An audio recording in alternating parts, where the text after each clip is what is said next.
Oh, hi, everybody. I'm back from my quick trip to the UK, and I was thinking about it. I mean, I went there to cover Tommy Robinson and his possible jailing for a fight he got into. He was, I think the police realized it was self-defense.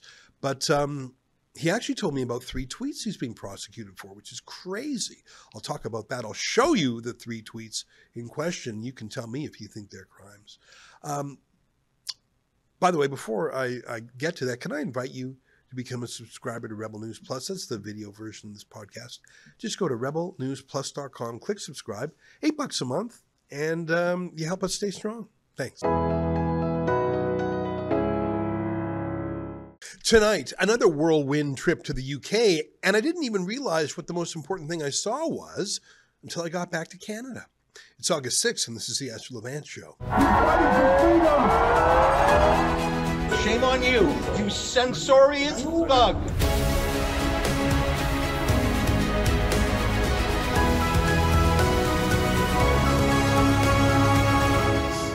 As you may have seen, I was in London yesterday. I try to do my trips on the weekends so they don't take away from the important work we do here in Canada. But there's just so much going on over there. I mean, think about the things we believe in at Rebel News. Freedom of speech. We're concerned about mass immigration. We're troubled by radical Islam, especially recent expressions of it on our own streets in Canada. And by the way, it's a subject that people are sort of waking up to, the connection between mass immigration from countries that don't respect women's rights and the increase in sexual crimes in Canada, from sexual assault to human trafficking.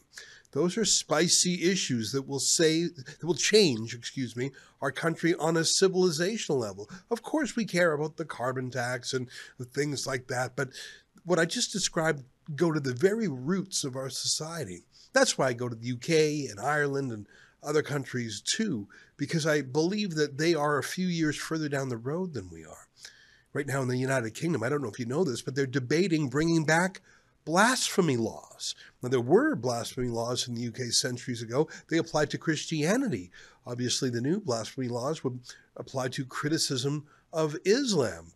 And of course, that would mean even people who were apostates, even people who disagreed with Islam could get rolled up. And then we saw a little bit of that in Canada when police said criticizing someone for attending one of these Palestinian rallies could be treated as Islamophobia. They're trying to change the laws here. In the United Kingdom, they're permitting cousin marriage. That's another debate. Cousin marriage has for centuries been frowned upon in Anglo societies, but it is the norm in places like Pakistan, and it's coming back to the United Kingdom as well. Women are being erased, of course, not just by the hard left trans movement, but by Islamification. I saw this in Paris after the Bataclan massacre. I saw there were outdoor cafes with no women, chic cafes. If you didn't look who was sitting there, you'd say, oh, this is a lovely Parisian cafe. No, it's just men. I saw the same thing in Marseille. Those countries are further down the road than we are, but not by much. You can see the effect of mass immigration on foreign policy. Macron of France, Keir Starmer of the UK, Mark Carney, all at the same time siding with Hamas. As Melanie Joly said, it's the demographics, dummy. I checked, and let me tell you what the demographics were in a key voting bloc over the course of a few decades. In 1991, and all these years will end in one because that's when the census is. So in 1991, there were 253,000 Muslims in Canada and 318,000 Jews, and the Jews were more established. 10 years later, by 9/11, the Muslim population had doubled to 579,000, whereas the Jewish population just edged up not even a couple of percent to 329,000.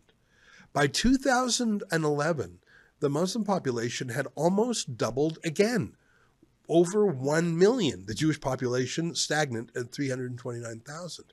And the last census in 2021, the Muslim population had almost doubled again to 1.8 million people. The Jewish population stagnant at 335,000. Now, obviously, not all Muslims support terrorism. And regrettably, some white woke leftists do too. So it's not all based on immigration or religion. But tell me a reason more persuasive for Mark Carney to endorse Hamas and the Palestinian state than the fact that there are now 6 times more Muslim voters as there are Jewish voters, if you're just doing it by the raw math, which politicians do. And of course, more than just Jews care about terrorism and care about Israel, but it's a big and important reason for what's going on. Now, in the United Kingdom, again, they're further down the road, they have a new Muslim political party being formed. A half dozen independent MPs ran in the last election on a Lend Gaza Your Vote ticket. Isn't that unusual? They had such large Muslim populations in their districts that they said, vote for me and I will take Gaza to parliament. And half a dozen of them won. And now they're coming together and forming a new party. And they will absolutely get a dozen more seats in the next election, for sure. And much more importantly, they will panic. They are panicking the Labour Party, which used to have these areas. So the Labour Party is moving so much harder to the left and to a pro-Islamic and pro-migration position to stop the bleeding of these votes. That's why Keir Starmer endorsed Hamas, because of this new Islamic Party. I think this is the biggest issue in Canada. And I should tell you, the Conservative Party of Canada did not have the courage to talk about these things in a candid way in the last election. They were too worried, as Conservatives have been for 30 years, to come out against mass immigration for fear of looking racist. In fact, there are plenty of video clips of Pierre Poilievre doing the opposite, doing lots of pandering on all sorts of immigration, from temporary workers to students to family reunifications. Here's just a few examples. And we will bring a direct flight to Amritsar. We will rebuild the Canada that we know and love, a Canada where it doesn't matter if your name is Martin or Mohammed, Singh or Smith, Poilievre or Patel. Happy to see you. Sat Sri Akal. Good to be with you. Waheguru Ji Ka Khalsa, Waheguru Ji Ki Fateh. Many people thinking Conservative Party of Canada anti-immigration. No, wrong. Yeah, people say that. No. Babji, that's wrong. Okay. Conservative Party is fighting for every Canadian, including our newcomers. My wife is a refugee from Venezuela. Yep. We stand for immigrants. In fact, we want to fix the immigration system that Justin Trudeau has broke. We're going to use common sense. We'll support lawful immigration. We'll make it faster to unite families, bring people to fill job openings, and rescue people from danger. And we'll make it lawful and get rid of all the chaos the Liberals have caused. So when he's Prime Minister, he's going to bring families together. Conservative Party is not anti-immigration party. Support him. Pro-Canadian, pro-immigration. Let's bring it home for Canada. Let's bring it home for everybody. The common sense of the common people united for our common home. Your home, my home, our home. Let's bring it home. Thank you so much. Thank you. Waheguru Ji Ka Khalsa. Waheguru Ji Ki Fateh. Bole so nihal. Sat Sri Akal. Thank you. I mean, there was actually no difference between the Conservatives and the Liberals on immigration going back probably half a dozen elections. And that's because whatever the Liberals would say, Conservatives would automatically say, yeah, we're for the same thing. They would do anything rather than be called racist. Now, these issues travel together in packs: freedom of speech, mass immigration, radical Islam, crime, including sexual assault. And we've had mass immigration before to North America, never on this scale, of course, but when it's the 1900s and you're bringing to Canada tens of thousands of farmers from Ukraine to help settle the prairies, or even New York City's story of bringing in the Irish and the Italians and the Jews by the hundreds of thousands, of course you're going to have challenges with mass immigration. Of course, that's for sure. But it's not going to be like this. I mean, the West and Christianity is being replaced by Islam. I'm not talking about New York and London now. I'm talking about Alexandria in Egypt or Constantinople. Those were once mighty Christian cities, but not now. I mean, Constantinople is called Istanbul. The great Hagia Sophia Church is now a mosque. Not through that was through invasion, not invitation, which we have in Canada and across the West. So anyways, I'm in the UK, and these days there are protests every single weekend, and in fact almost every day, against these things: mass immigration, Islam in the public square, sexual assaults coming from migrant hotels. And instead of dealing with the underlying issue, the core issue, the root cause, as leftists like to say, the government is dealing with the secondary effects, the reactions and responses. Stop the protests, stop criticism on social media. They're not focused on fixing the problem.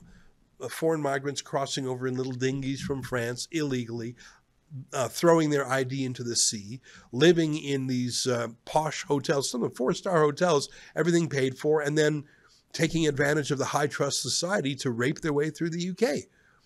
I mean, the statistics in the UK are shocking. But instead of dealing with the underlying issue, the government there is dealing with the reactions to the issue. You can see this a few months ago when a woman named Lucy Connolly, who was the wife of a politician, made a tweet about migrant hotels. It was over the top, but she took it down quite quickly. 31 months in prison for that tweet. Or the other day at Canary Wharf, a fancy area of London, there were people protesting against a 4-star migrant hotel. Police simply issued a notice banning protests for a month. Just a police order, no court involved. Just, hey, no more protesting here. It was quite something.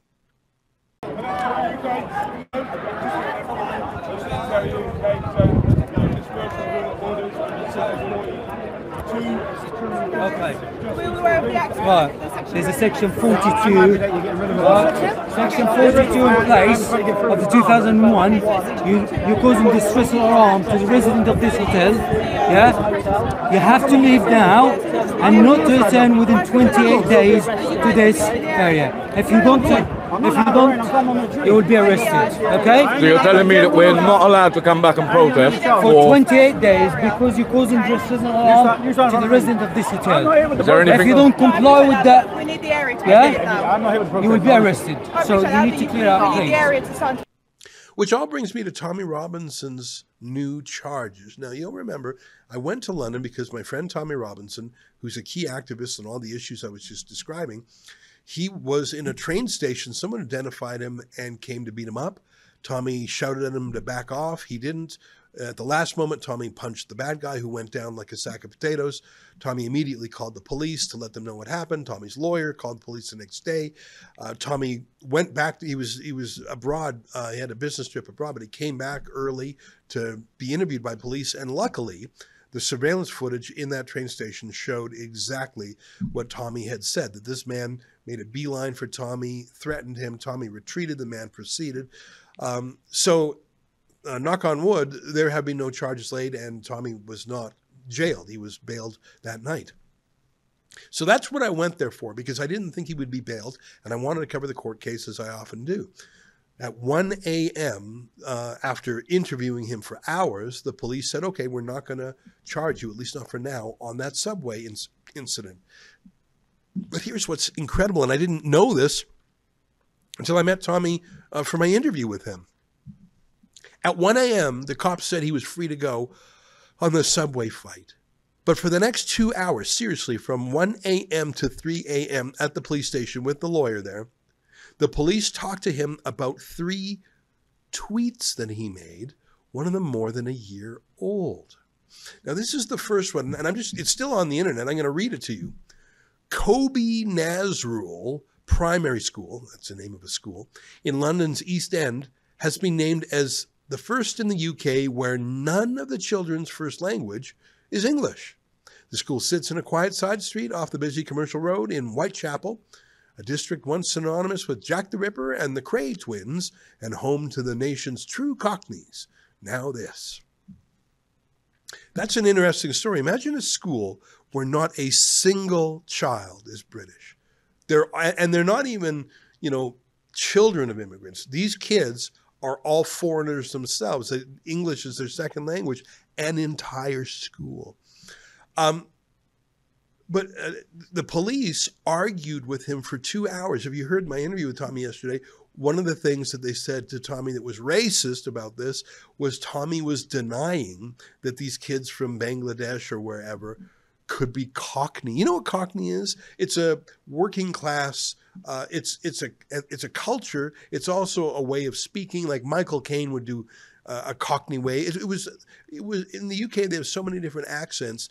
It is rooted in a certain geography and class, and you can't just say I'm converting to Cockney or I'm moving to East London. I'm Cockney now.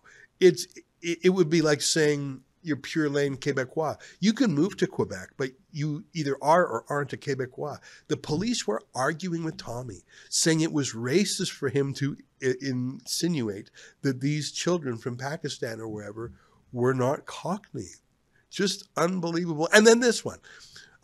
He took the same tweet and he just added the word, shh, we are supposed to celebrate this diversity. So he just took his first tweet and added, we're supposed to celebrate this diversity. Police said that that was a crime to say that. And then this one. Now, this is offensive, to be sure, but is it a crime, an actual crime? You'll see Tommy just retweeted an image from some guy who made it. If it is a crime to say F Palestine, is it also a crime to say F Israel or F Zionism or F the Jews? Because that's happening an awful lot these days online and in real life. I haven't seen any arrests of anyone calling for death to the Jews in Canada or the UK, have you? Let alone just F them. That last one was tweeted by Tommy in May of 2024. And police have been holding on to it. And they're now proceeding against him. And they're calling these crimes. Those documents I took pictures of, those were the sort of the charge sheet that Tommy received at the police station. They grilled him about these with his lawyers for 2 hours on Monday night from 1 a.m. to 3 a.m. Now, we're not there yet. Canada is not quite there yet. But I have to say, it feels like we're just a few minutes behind. As you know, we had something called the Online Harms Act. And the only reason it's not law right now is because Justin Trudeau prorogued Parliament in January or December so he could get out of a possible non-confidence vote. In the UK, the new censorship law is called the Online Safety Act, very similar to what I just described here in Canada. Online Safety Act, Online Harms Act, really it's global censorship. And they are effectively criminalizing criticism of those issues we talked about before, Islamism, radical Islam, even criticizing any form of Islam, talking about mass immigration. Police are acting as if those blasphemy laws are already in place. But it's one layer worse. And again, I'm not sure if you watched my interview last night with Tommy, but he said that the school story he quoted was basically word for word from a story published in the Daily Mail, which is a huge newspaper over there. I think it actually has the largest readership just by sheer numbers in the UK. Tommy asked the police, how could it be a crime for him to tweet those words, but not for the Daily Mail itself? And they actually said to him, because they were licensed journalists and he's not. That is what they said to him. So yeah, Tommy beating the rap for his subway incident, that's why I went to the UK to see if he could stay out of jail. But him being pursued by real police with real guns, actually I don't think they have guns in the UK, for publishing tweets, that is not what I expected, but that's absolutely what I was there to talk about. Hey, by the way, I don't know if you heard my announcement. We are taking a whole team of Canadians and others to London for Tommy's big free speech rally on September 13th. That's a Saturday. I'm going to be a speaker there. But I thought, well, why don't we invite Canadians to come with us? And why don't we have a nice dinner with Tommy a couple nights in advance of that? Just our team, you know, have a nice meal and Tommy can talk to us and take selfies or whatever. And then I thought, well, why don't I build a little conference around that? And I've recruited politicians and journalists and activists. So if you are interested by the United Kingdom, by Tommy Robinson, by censorship, by what's going on over there, consider coming. Now, it's not cheap. You got to fly to London. Hotels in London are very expensive. We're renting a tour bus because we're going to take one day and we're going to go into the country and see that it's not just London there. There's other parts to it. But it's going to be, and on Saturday, of course, we're going to go to the big rally. If that's your kind of thing, and if you have a budget that can handle it, because it's not cheap, I got to say, it's actually the most expensive trip Rebel News has ever done. You should come because this is going to be the trip of a lifetime. It's going to be amazing. I wouldn't be surprised if Tommy's rally on September 13th has 100,000 people. Tommy is, that was actually what I was worried about, is this whole subway thing would have got him thrown in jail for his rally. So if you find these stories interesting, if you think the lessons learned in the UK are important for us here in Canada, why not come with me? And by the way, Alexa Lavoie and Avi Yamini are coming too. So you'll have a chance to hang out with me, Alexa and Avi. Go to freespeechmission.ca .com to learn more. It's not for everyone. It's, you know, it's a 5-day thing. Not everyone can take that time off, and it's expensive because you got to get to London, and then there's the hotels and meals. But I think it's going to be amazing. All right. Well, I'm back in Canada. My friend David Menzies prepared these comments.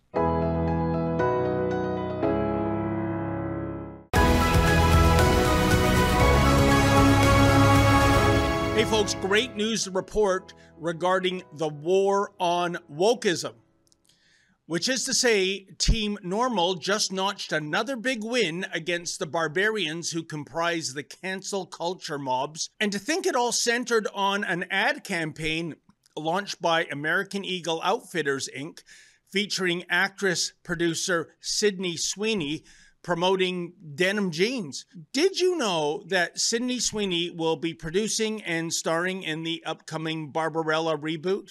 Oh, please, please, Sydney, I beg of you, don't delete the excessive machine scene from the 1968 original. Anyway, there's nothing new about blonde bombshells being recruited to move the merchandise. From Marilyn Monroe endorsing Lustre Cream shampoo back in the 50s to Anna Nicole Smith serving as the Guess Jeans girl in 1992. Sex sells, as the old adage goes. But that was then, and this is now. Alas, in these awful woke times in which we reside, the American Eagle campaign featuring Sydney Sweeney triggered the lunatic fringe big time for preposterous reasons. And the microaggressions they suffered had almost everything to do with a line of ad copy which read, "Sydney Sweeney has great jeans." That's meant to be a clever play on words, of course. You know, jeans with a J replacing jeans with a G. And that's the thing when it comes to the real world. Some people have good jeans with a G, and some do not. Yeah, it's unfair, I suppose, but that's the nature of things. And as much as I'd love to be the starting center for the Toronto Raptors, I just don't have what it takes gene-wise, and besides, white men can't jump. Speaking of whiteness, this was another reason that the woke left lost their collective minds regarding the American Eagle campaign. And yes, I speak of those de rigueur, obese, blue-haired cat ladies whose only workout comes via pounding out tweets of outrage via their laptops. Sydney Sweeney is many things, but the fact that she's Caucasian makes the American Eagle ad racist, you see. To the woke mob, the posters depicting Sydney in denim was clearly channeling white supremacy and even Nazi-inspired eugenics. And the fact that Sydney is also cursed with big, beautiful blue eyes, well, that pretty much makes her the poster child for the Aryan race, doesn't it now? But that's the thing about this manufactured controversy. If American Eagle had used a beautiful black or Hispanic or Asian model for its poster campaign and used the exact same copy, nobody would have said anything. In fact, it would have likely been praised for its diversity. But white is not right when it comes to the loony left, even the Caucasian members of the loony left. And so the ad was slammed as being racist, even though when you think this through, it is Sweeney's critics who are the racists for attacking her based on skin color. Now, it's important to note that it was really only the lunatic fringe that was losing their collective marbles over this. You know, those sad, soy-fueled psychos who seemingly exist to be offended by imaginary microaggressions. And naturally, mainstream, lamestream media was only too happy to provide a sounding board. Now, at this point, I want to quote some excerpts from the UK's Guardian newspaper. The Guardian story was typical of how the left-wing media covered this story. The headline reads, quote, "Born in the USA, is American Eagle really using whiteness to sell jeans, end quote. You know, the truly remarkable thing about that headline, folks, given the Guardian's reputation, is that it is presented in the form of a question rather than a statement of fact. Oh, by the way, the accompanying sidebar story is headlined, quote, "The Invention of Whiteness, the Long History of a Dangerous Idea," end quote. Hey, my fellow honkies and crackers, did you know you were invented and that you're dangerous? The Guardian story quotes Sophie Gilbert, a staff writer at The Atlantic and author of Girl on Girl, a book which explores how pop culture is shaped by misogyny, which is really odd, given that, and please, folks, don't ask me how I know this, but the term girl on girl actually refers to a genre of pornography. But never mind. Gilbert states the following, quote, "The slogan Sydney Sweeney has good genes obviously winks at the obsession with eugenics that is so prevalent among the modern right," end quote. Got that?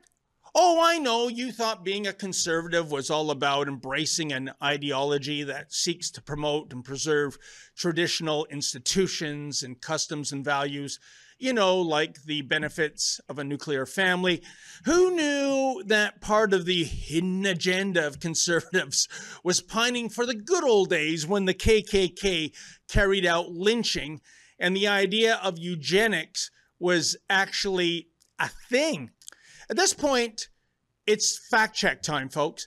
The left seems to be obsessed with eugenics, but did you know that former NDP leader and the man credited for socialized medicine in Canada, Tommy Douglas, was a huge proponent of eugenics? According to the Canadian Encyclopedia, Douglas in 1933 received a Master of Arts in Sociology from McMaster University for his thesis, "The Problems of the Subnormal Family." In the thesis, Douglas recommended several eugenic policies, including the sterilization of mental defectives and those incurably diseased. Gee, now that I think of it, maybe Douglas was simply ahead of the curve, given that our own current Liberal government loves the idea of medical assistance in dying.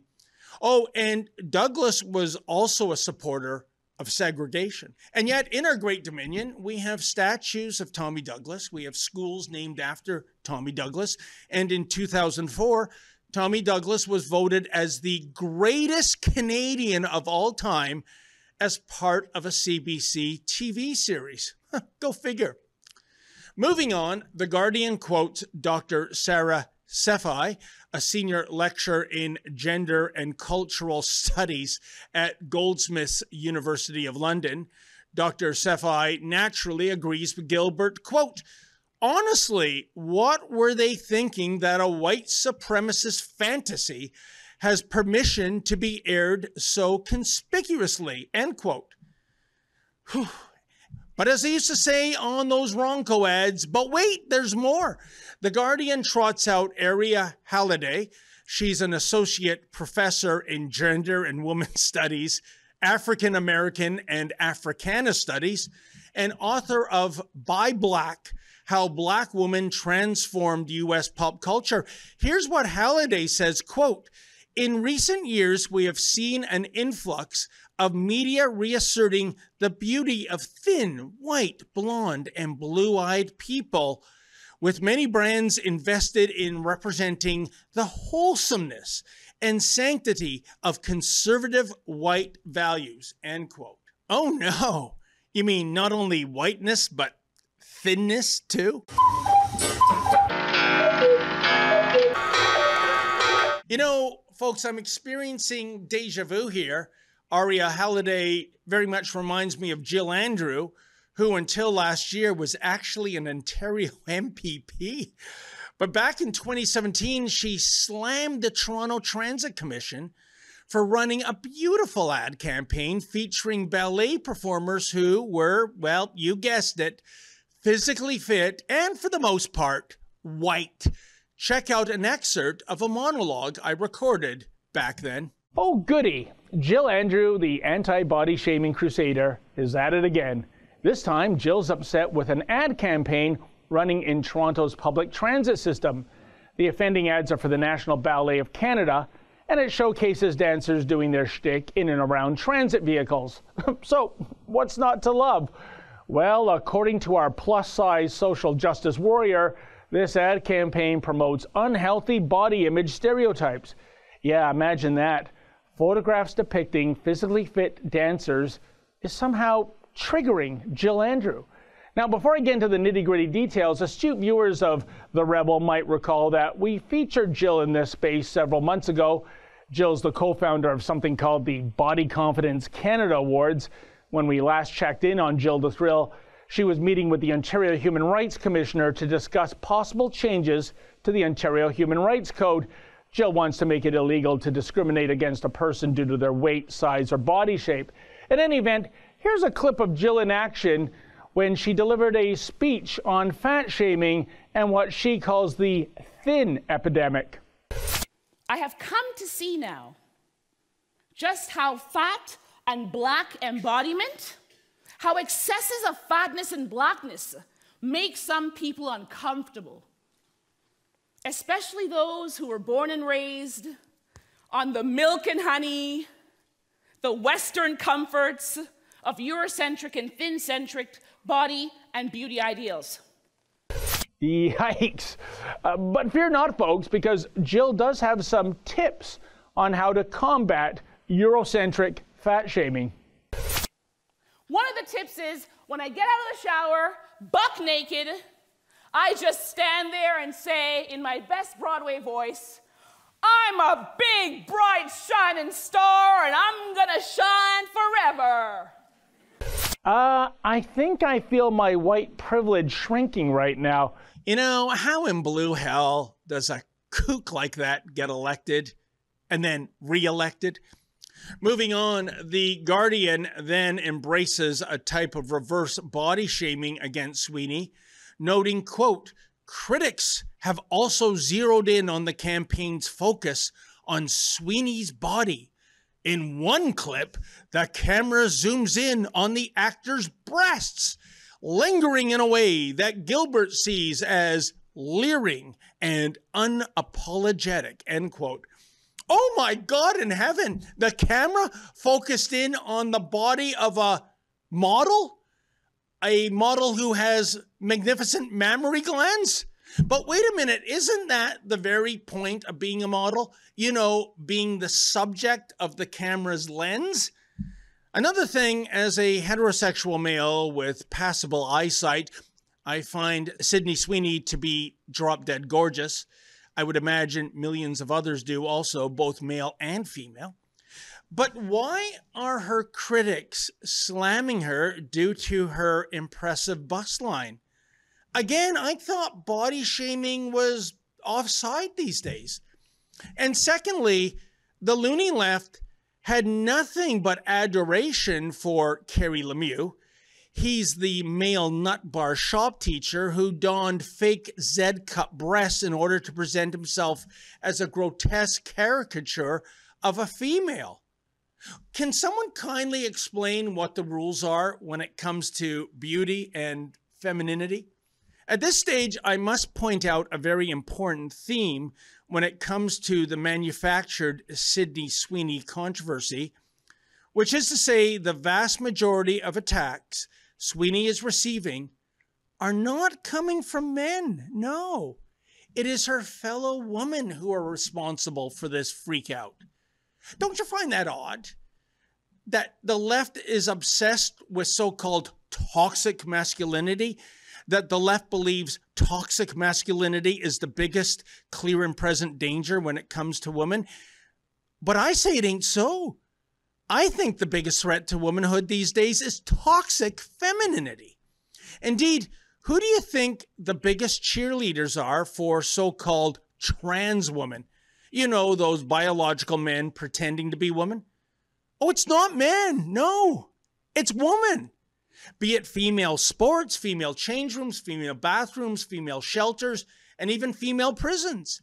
It is almost always the woke and indoctrinated women who are leading the charge for the ongoing invasion of female safe spaces.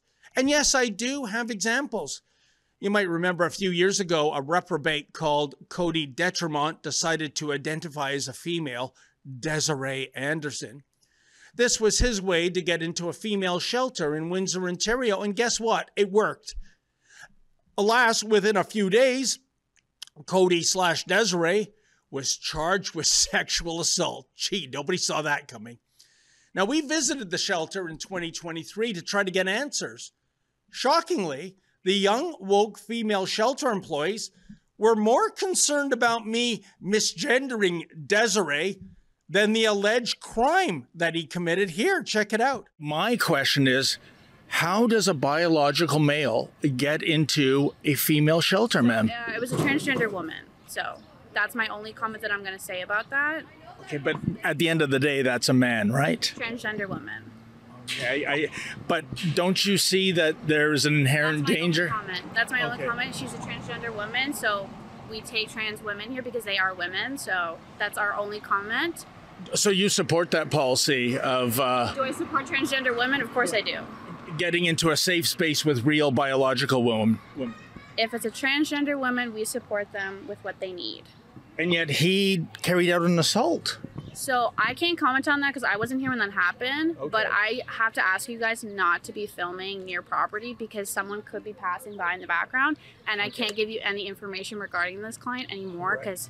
Well, we're not interested in anyone here. We're standing on a public sidewalk, ma'am. We're not coming on your property. It's just that the risk of like a phone screen, if someone does walk in the background, it is just a safety thing for our clients. So I have to ask you guys to continue your business elsewhere respectfully. Well, what I can do is that if we capture anyone on camera, we can blur their faces so you don't have to worry about them being identified.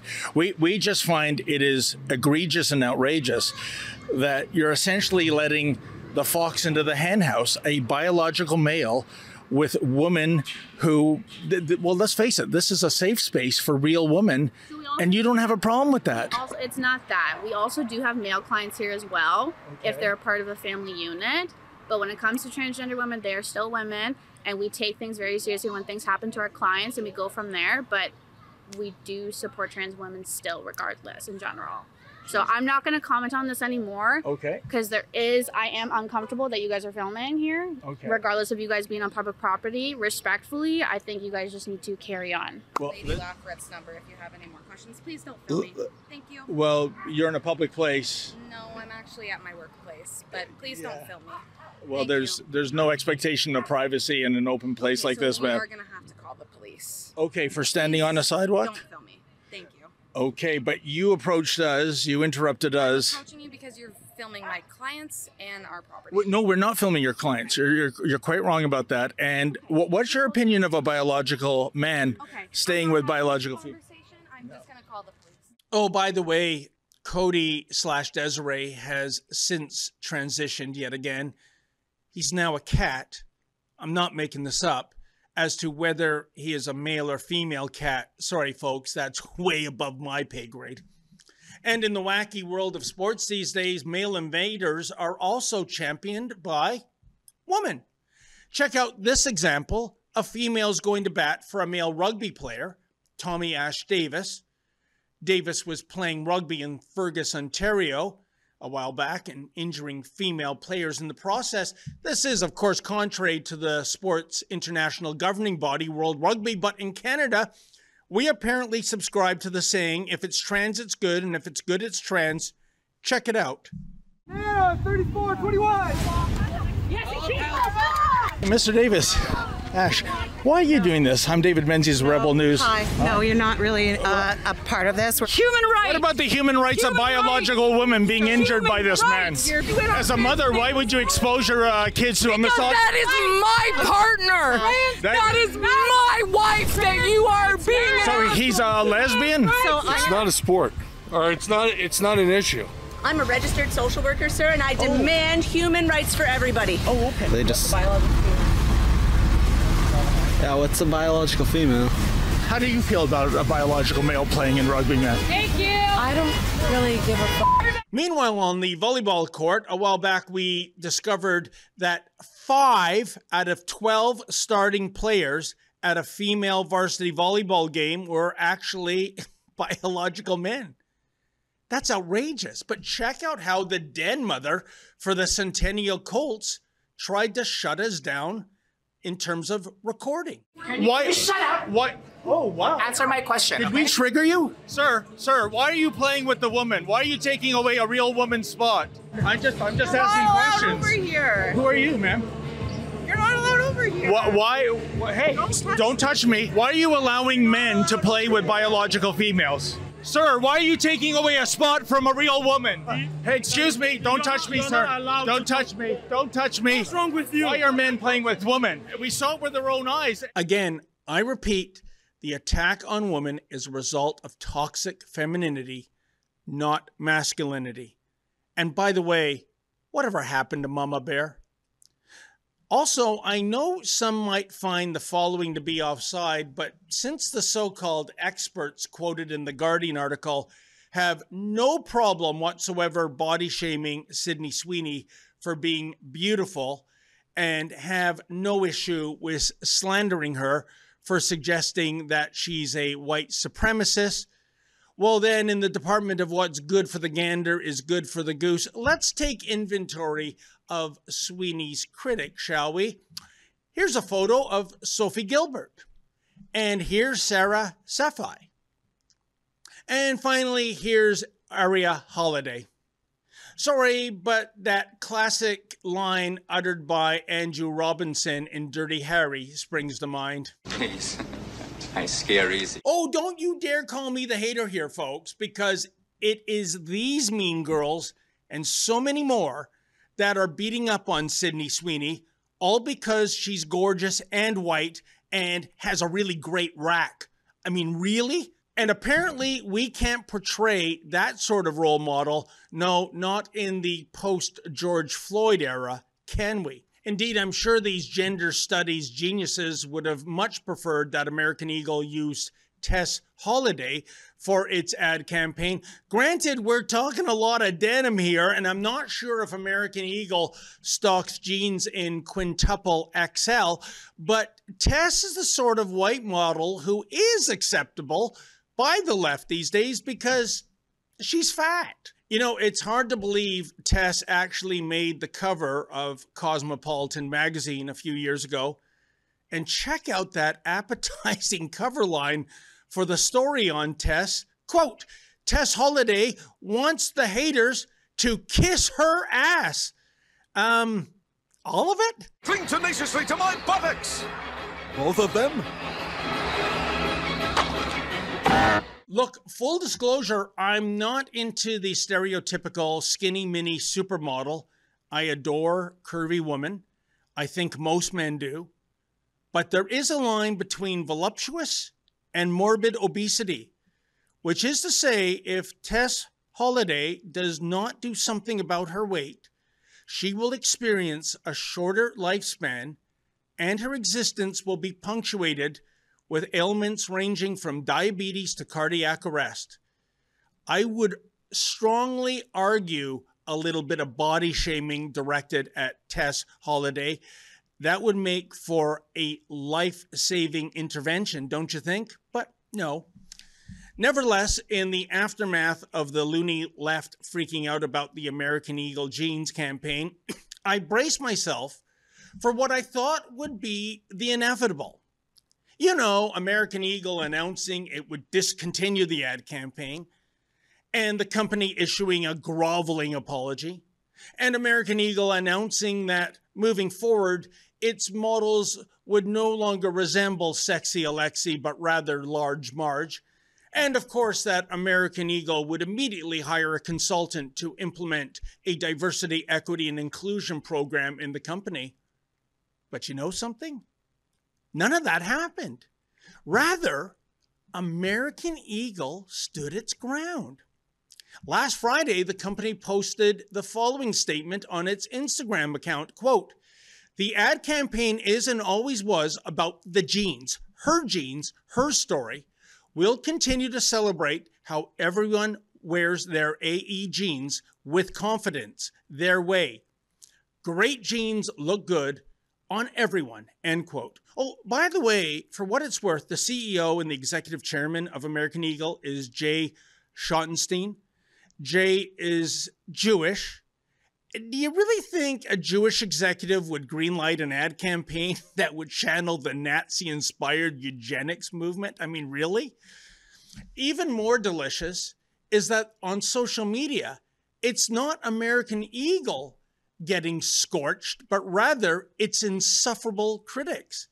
Check out an excerpt from this wonderful parody song that emerged just the other day. Sydney hit the screen and then blonde and smiling, clean and bright. American Eagle lit the fire, and the woke crowd cried all night. Said this looks too perfect, dangerous, too symmetrical, too white. And to fight back, according to one ex-poster, liberal women are allegedly buying American Eagle jeans to burn this apparel? Isn't this more proof that liberalism is now a mental disorder? You see, if I own stock in American Eagle, I could care less if you are wearing the jeans or incinerating this apparel. Hey, as long as you're buying those pants, I'm good. Oh, and not to be a nitpicker here, but isn't the unnecessary incineration of stuff, bad for the environment? What would Greta Thunberg say? How dare you? Oh, and speaking of stock, did you know that American Eagle is laughing all the way to the bank these days? That's because American Eagle stock value is now, how did the friendly giant used to put it? Way up. And I'll call Rusty. Yep, it's way up. At the time of broadcast, American Eagle stock had soared by 20%. 20%. The other day, I specifically went out of my way to visit the American Eagle store at the Upper Canada Mall in Newmarket, Ontario. And you know what, folks? I purchased a pair of American Eagle pants. And here's the thing. This was the first time I had shopped at American Eagle. It won't be the last time, because I want to support those corporations that are taking a stance against madness. I suspect there are millions who think likewise, hence the surging stock value. And if you were to believe the garbage being spewed by the mainstream media, you would think that an American Eagle store would resemble a Ku Klux Klan clubhouse. Nothing could be further from the truth. What I observed was people of every race in this shop, both the customers and the staffers. Now, if anything, the aftermath of the American Eagle non-controversy is really the polar opposite of the Bud Light fiasco from 2 years ago. That's when Dylan Mulvaney, who identifies as some sort of a trans woman, was recruited as the brand ambassador for Bud Light. Remember this?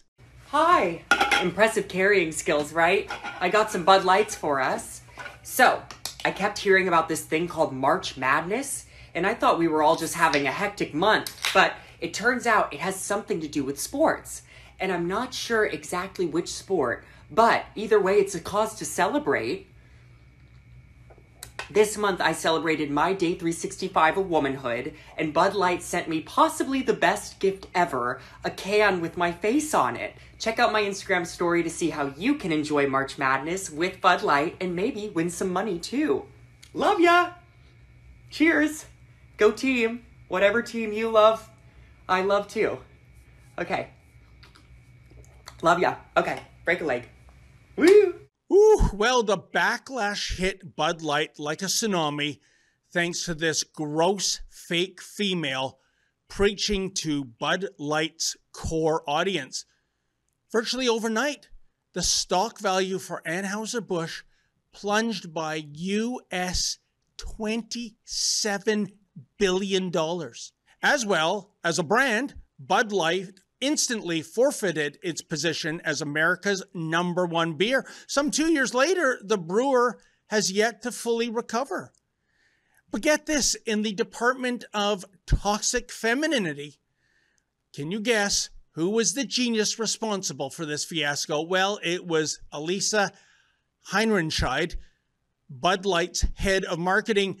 Here is the amazing Elisa in her own words. I'm a businesswoman. I had a really clear job to do when I took over Bud Light. And it was, this brand is in decline. It's been in decline for a really long time. And if we do not attract young drinkers to come and drink this brand, there will be no future for Bud Light. So I had this super clear mandate. It's like, we need to evolve and elevate this incredibly iconic brand. And what I brought to that was a belief in, okay, what does evolve and elevate mean? It means inclusivity. It means shifting the tone.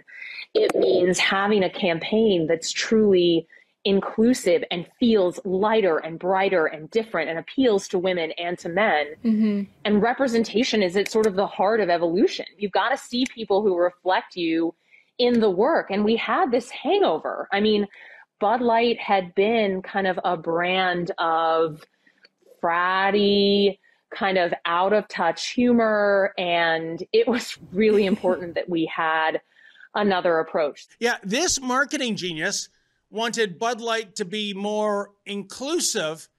And in order to accomplish inclusivity, she wanted to exclude one of the biggest demographics of Bud Light, that being frat boys. You know, those guys carrying out cases of Bud Light from the liquor store for their weekend parties. And she also wanted to include more trans women to buy Bud Light. Really? Trans women? A demographic that is maybe a percent of a percent of a percent? Unbelievable. In the final analysis, the Bud Light fiasco and the American Eagle triumph are about far more than simply beer and blue jeans. Rather, these two case studies prove that the vast majority of normal, decent, well-meaning people are saying enough is enough. Enough with the wokeism. Enough with the transanity. Enough with the unholy trinity of diversity, equity, and inclusion. Enough with racism directed at white people. And another thing, American Eagle spent some US $40 million on its Sydney Sweeney ad campaign. I would argue that by now, the company has received easily more than $1 billion in ancillary publicity. And you can't buy that kind of coverage. Meanwhile, to this day, there is still a legion of beer drinkers who would rather go thirsty than drink Bud Light. Last word goes to President Trump, who was unable to resist weighing in on the American Eagle controversy. On Truth Social, he posted the following, quote, "Being woke is for losers." And folks, clearly some companies are getting the message, and those are the companies moving forward, and that will prosper in the future.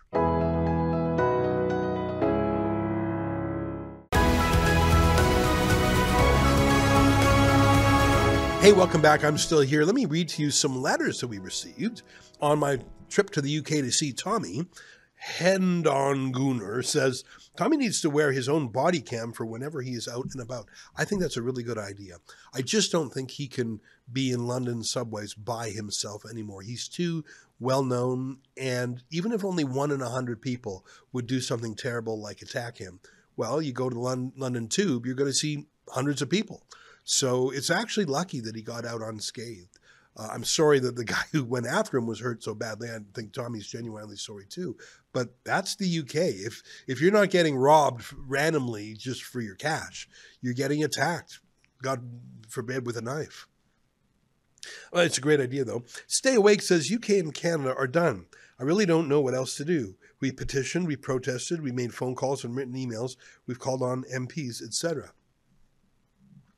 I feel more hope in the last month than I have actually ever in the UK, because I see organic, authentic, grassroots movements of severely normal people, mums and dads, standing up and protesting all across the UK. In fact, Tommy was going to go to the Epping protest that I went to, but then he said, you know what, I'm not going to go because then the story will be about me. Let it be about the townspeople. And that was a wise decision on his part. And it was a huge turnout. So I think that there are things cooking there. And the Reform UK party, led by Nigel Farage, which talks about deportations, they're leading the polls. They would actually win an election held today. John Lemon says the world needs to know what the British government is doing and start sanctioning. It's funny you say that, because Donald Trump and Vice President J.D. Vance have both raised censorship issues with the UK government. And Keir Starmer always says, oh, we have had freedom of speech here for a very long time. Yeah, we're not as interested in the very long time part as in the today and tomorrow part. And it wouldn't shock me if the United States made more statements about UK censorship and maybe even tied it to a trade deal. Wouldn't surprise me. Last letter from Old Gamer, who says, Keir Starmer told President Donald Trump, we've had free speech in the UK for a long time. Yeah, right. Well, actually, the UK has had free speech for a long time.